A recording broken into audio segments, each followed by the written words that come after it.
We begin this morning with that desperate search, the latest on the search for Nancy Guthrie, now entering its second week. The 84-year-old mother of our NBC News colleague, Savannah Guthrie, disappeared from her Arizona home in the dead of night 8 days ago. Authorities believe she was taken against her will, but they still have no suspects. The FBI continued to search homes connected to the Guthries over the weekend as the family released a new video responding to an apparent second ransom note that was sent to a local TV station by potential kidnappers. We received your message and we understand. We beg you now to return our mother to us so that we can celebrate with her. This is the only way we will have peace.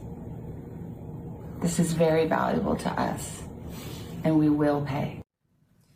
We should mention the legitimacy of that second ransom note has not been verified as of yet. NBC News correspondent Liz Kreutz has more details on the investigation from Tucson. Liz, good morning. Well, hey there. Good morning, guys. We are now entering day 9 of this search for Nancy Guthrie, and there is still no suspect or person of interest in this case. Over the weekend, investigators again went to Nancy Guthrie's property. They extensively were searching it. Yesterday, they were in the backyard looking into what appeared to be some kind of septic tank or system. And also earlier in the weekend, they were on the roof putting out evidence markers, and they also towed away a car from the garage that's believed to be Nancy's. On Saturday night, authorities were also back at her daughter Annie's home, searching the home there. A spokesperson says that is just part of the normal course of this investigation and case. And this all comes as a local TV station on Friday received a new message. And that prompted, according to authorities, that new video from Savannah on Saturday where she was sitting there with her siblings and they told their mother's possible kidnapper that we understand your message and we are willing to pay. Now, they posted that video despite authorities still not knowing if the ransom note is even real. They also still don't know if the person who sent the original ransom note is actually the same person who sent that new note to the TV station on Friday. There's a lot of questions here, but clearly the family and investigators are trying every avenue that they can right now. As the search continues, investigators are also poring over all of the traffic cameras in the area, and they're also asking local businesses for any of their surveillance footage. A Circle K gas station tells NBC that law enforcement did show up to one of their stores because of a tip about a possible vehicle of interest. But at this time, there is still no confirmed vehicle of interest. And again, no suspect now more than a week into her disappearance. Back to you. All right, Liz Kreutz, thanks so much. Retired FBI hostage negotiator and CEO of the convincing company, Chip Massey, is here now to help break down some of what we just saw. Chip, good morning. Thanks for being here. What stood out to you about the phrasing in Savannah's most recent message? Yeah. Well, the best news that we have is that there was a second note. Whether it's been verified or not, we don't know, but it sounds like it was because the family's responding to it. And what we love about this is that it actually is a response from the family. The family said, we haven't heard from you. We need to hear more from you. Now, clearly, there hasn't been, from what we are able to tell, there's no proof of life yet, and there still isn't a direct means of communication. But the fact that if these are the captors and they've reached out a second time, that's great. Because in hostage negotiation, the key is to keep the lines of communication open. As long as somebody's talking, we're doing okay. So let's talk about the negotiation process. We've been watching this play out in public. What is it like at this point? You talked about proof of life and a direct line to the kidnappers or the hostage takers. We don't know that has happened, the actual direct line and the proof of life. So what is normally happening right now or should be happening? Well, what they're doing is they are taking every bit of information that the captors are sending them in those emails. They're parsing through every word. And what they're doing is making sure that the family has an understanding of what that might convey. So when they're putting together those messages, when Savannah's reading them, it's very purposeful. She's actually responding to the captor, something that the captors have said in those messages that only they know and law enforcement know about. When we look at the fact that there has been no open line of direct communication yet, at what point do you think authorities say, you know what, this isn't real, or we're not going to legitimize this? And at what point do you determine that? The problem with that is that the captors, just like you pointed out, the captors are in control right now. Yeah. And that's what's frustrating and difficult at the same time. So I'm wondering, and I'm sure you all are wondering, that they likely didn't think it was going to go on this long. Right. And so what they were trying to do was get a quick money grab and probably get out. That was their plan. Now we're on all these days into it. Their world is starting to close up around them. They need to reach out to the family more and discuss what's happening.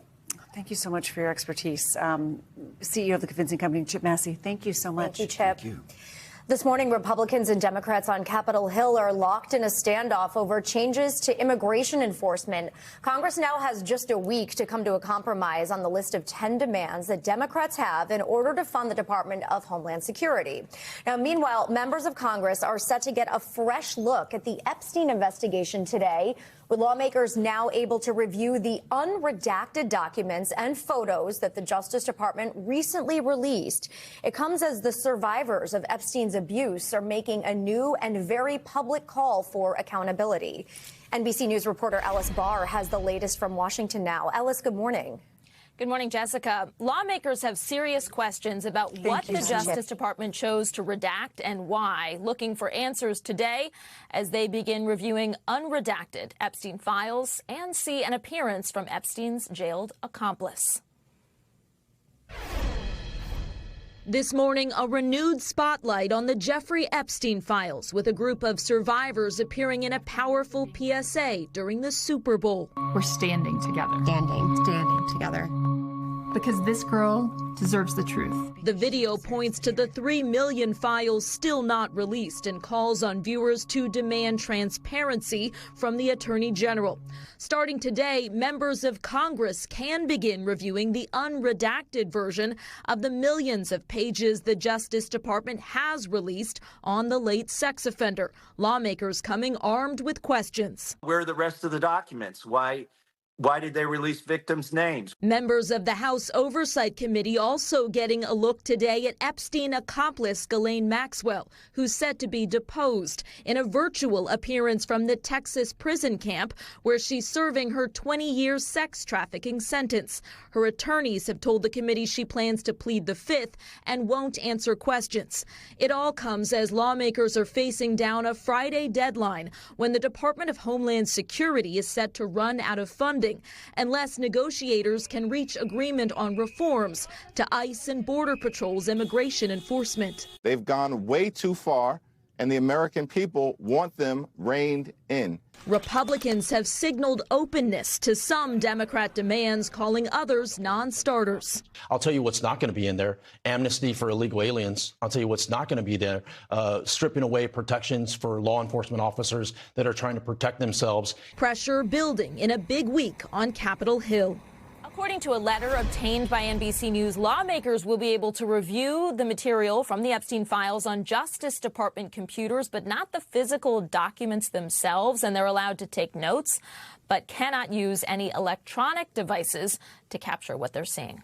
Jessica? All right, Alice, thank you. And staying in Washington, despite the pressure you might feel on your own wallet when you go to the grocery store or even go to pay your bills, President Trump is taking ownership of the current U.S. economy, saying he's very proud of it. He made these comments in an exclusive interview with NBC Nightly news anchor Tom Yamas, which aired during the Super Bowl. The president said the economy is doing so well, in fact, Democrats are abandoning their recent message about an affordability crisis ahead of this year's midterm elections. In the last 4 days, it's only 4 days, the Democrats have not uttered the word affordability. They're the ones that caused the problem. I took over a mess in every way. At what point is it on you? At what point are we in the Trump economy? Oh, I'd say we're there now. I'm very proud of it, 5.6%. You know, we have a GDP of 5.6 despite a shutdown. We had a 42-day shutdown. They call it the Democrat shutdown. And because of that, I lost 1.5 points. I would have been at a 7 GDP, which hasn't been seen, I don't know, ever maybe. For more now, let's bring in NBC News political reporter Megan Leibowitz. Megan, good morning. How does what we heard from President Trump about the economy in that interview just now compare with the data being released from his own government agencies, and give us a sense of how most Americans are feeling? Yeah, good morning. So the bottom line here is that it's significant that the president is taking credit for the economy right now because voters don't necessarily seem to be approving of the economy right now. I want to point you to a new poll that came out this month. It's an NPR, Marist, PBS poll survey that came out that said that 36% of adults said that they approve of the president's handling of the economy. At the same time, though, take a look at that. 59% disapprove of the economy. Now, at the same time, you heard the president talk about some of these statistics that are coming out of his department. Now, I want to point you to Labor Department statistics from the third quarter of this last year that show that the economy grew at a strong annualized rate of 4.4%.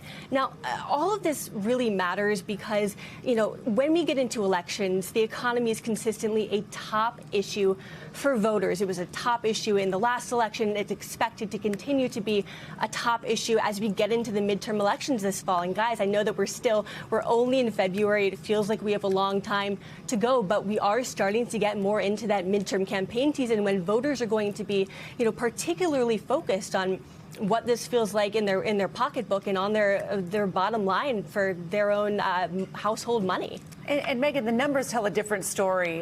The government's own numbers on, for example, grocery prices. And this has been something that's been a real bone of contention for American consumers. I mean, a Pew number just a couple of days ago said that 66% of Americans say that prices are too high. Grocery prices up more than 2% over the past year, up 25% over 5 years. The president says he could lower those grocery prices overnight, but that hasn't happened. Yeah, so he talked about in that interview, you know, some prices that have gone down. Things like the cost of eggs in the time that he's been in office, that has gone down about 30%. Now, NBC, though, has been tracking, you know, regular things that you would pick up at the grocery store, and there are a whole lot of prices that have gone up. You know, things like ground beef, that's up more than 15%. Orange juice, that's up more than 28% since President Trump has been in office. That's according to this NBC tracker. So, you know, when you're at the grocery store, a lot of people in polling and people that NBC has talked to over the course of the last year are saying, hey, you know, rising prices are having an impact on their bottom line. And it's certainly something that the White House and politicians throughout Washington are really going to be focused on as we get closer to the midterm elections later this year. And Megan, while we have you, we want to mention the fact that President Trump also weighed in over the weekend on something an Olympic skier said. American Hunter Hess said Friday that representing the U.S., quote, brings up mixed emotions, adding, just because I'm wearing the flag doesn't mean I represent everything that's going on in the U.S. We think that he was referring to the recent immigration crackdown and the controversy surrounding ICE. What was the president's reaction on that? Yeah, so Hunter Hess in that interview had also told reporters at the same time that there's a lot going on in the country that he's not the biggest fan of. Now, he did not go into specifics, but, you know, as you mentioned, this comes as there's this massive immigration crackdown in the country that's pretty controversial. So President Trump took to Truth Social to criticize the Olympian. I want to point you to what he had to say. He called Hunter Hess, the Olympian, a real loser. He said that he doesn't represent his country in the current Winter Olympics. If that's the case, he shouldn't have tried out for the team, and it's too bad he's on it. Very hard to root for someone like this. So a very strong reaction and a very unusual reaction from the President of the United States to a member of, you know, the country's own Olympics team, as the Olympics are, you know, right in the middle of it and still ongoing here, guys. All right, Megan Leibowitz, it's great to have you. Thanks so much. Thanks, Megan. A seemingly endless cold snap still gripping the Northeast this morning. Millions waking up to yet another morning of brutally low temperatures after coping with the coldest weekend of the season. Cold alerts are in place, coupled with gusty winds of up to 25 miles per hour that'll make it even feel colder, closer to 10 below in some spots. Temperatures stay well below average today, but we do start to see some improvement, I promise, maybe, as we head through the week. With that, let's bring in NBC meteorologist Andrea Romero, Andrea, we need some good news. Give us the good news. I do have some good news, a little bit of good news, but it's good news nonetheless. This morning, though, temperatures are obviously not as cold as that brutal cold that we had this weekend over parts of the Northeast into the Mid-Atlantic, but we do continue with around 61 million people being impacted by these cold advisories with temperatures that are still going to be feeling below zero, as we can see in parts of New England, stretching into the Mid-Atlantic. We're looking at temperatures temperatures that are 1 below here in Altoona, in New York as well. Atlantic City, 5 degrees below zero. In Cleveland, 4 degrees below zero this morning. Now, today, we are expecting the temperatures to be close to the freezing point in many locations. Of course, the wind chill will make it feel still colder, 10 to 15 degrees below average the temperatures. But we do begin to see a warm up, especially for midweek. And that's because we have that record warm temperature that is occurring over the central part of the country. And some of that warmth, that spring warmth, will be spreading on into the west. And we're looking at temperatures that are going to be above average, eventually moving into closer here, the mid-Atlantic. And in the northeast will probably be closer to average by midweek. So we're looking at temperatures that will be 19 degrees above average in St. Louis with 60 degrees. We're going to be hitting close to 80 degrees today in parts of Texas. So it's definitely a warm up in that area. But with the warmth, the low humidity, and also the gusty downsloping winds in the high plains, we do have that fire danger with those red flag warnings extending all the way from Nebraska into the Texas panhandle. Now, as far as systems, we have a wintry mass that it will be targeting parts of the northern Great Lake regions. A little bit of snow also will linger over the northern Rockies today. Tomorrow, snow will filter across the northeast, a little bit of snow, some rain along the southern plains, and then Wednesday we'll have some rumbles of thunder in the south, as well as a little bit of snow in the northeast. And then we have that active system in the west coast. Tomorrow, we could see some rain in northern California. Well, I can't tell you how jealous I was looking at the weather at the Super Bowl yesterday. Me too. Friends were sending pictures. Oh, it was so like, I don't need to see this. But I'm so happy they had great weather over Good there. for them, yes, as I like to say. Thank you, Andrea. The Winter Olympics in Italy now, where Team USA's Lindsey Vonn is recovering from an injury that has ended her Olympic comeback at these games. Just 13 seconds into the women's downhill event on Sunday, Vonn hit a flag on a turn and suffered a devastating fall. It is the second week in a row where the skiing legend had to be airlifted off the slopes after a crash. This morning, reports indicate that Vonn broke her left leg and needed surgery to stabilize it. The Associated Press and Reuters also quoting representatives from the hospital as saying Vonn had surgery on her broken leg. And that is the same side as her torn ACL, which she suffered 9 days earlier in a training run before the games. This is a heartbreaking moment for the 41-year-old who was trying to become the oldest alpine skier, man or woman, to win an Olympic medal. We thank you for watching, and remember, stay updated on breaking news and top stories on the NBC News app or watch live on our YouTube channel.